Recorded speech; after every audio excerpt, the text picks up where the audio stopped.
Go ahead, I'll say, PM. Tony, though, the Labour Party is preparing for a by-election. So, assuming that, Shuggy is correct, or, if Whoever. the court rules, whatever, and the by-elections are to be held within the next 120 days, I can assure you that the Labour Party is preparing for the by-election. I would have said in the previous program that the by-election would not be called within 90 days. I saw a situation which a media entity said 120, but I said 90, and the reason for that, we want to allow the court case to continue. Yes. Understand? But whatever it is, we'll be prepared for Shuggy and the UPP. Again, I hear a lot of bravado that, Shuggy suggesting that he's so strong and, he won by such a big margin. He only got about 55% of the votes. Generally when you poll, the margin of error is about 3 to 5%. So this idea that Shuggy is invulnerable, I don't know where they got that idea from. And then the other issue too, if people are going to vote for their own interests and for the interests of the community and the country, why vote for Shuggy? I mean, generally speaking, when you go to the polls, you want to at least vote for somebody who can be in the government. So the interesting thing in this by-election is that it will not change the result of the government. It will not change the government. So, voting for Shuggy is like voting for an individual, not for yourself, and not for the country, not for the community. Voting for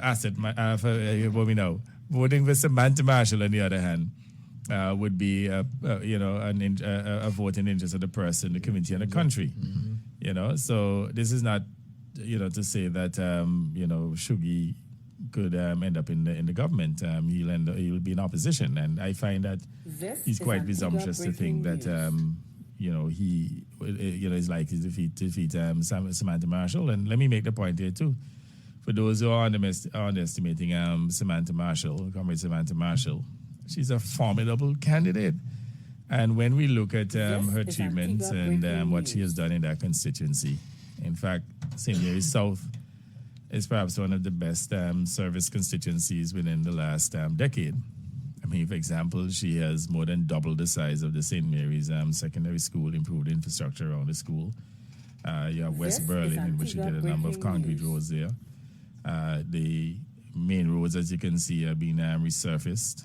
The situation we had at Cades Bay and Crab Hill, those have been resolved. And she has a housing project. She's been giving out land, new police station, new clinic. She also, one of the first projects she did was to establish a fire outpost with their own fire tender.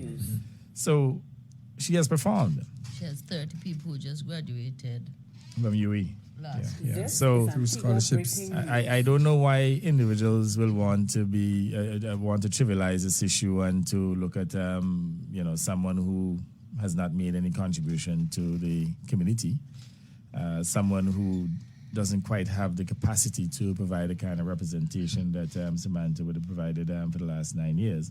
Why they would think that the people of St. Mary's South will vote in their, or let's say vote against their best interests and to vote for Shuggy.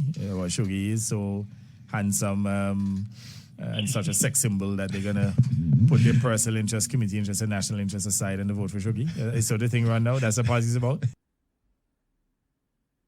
This is Antigua Breaking News.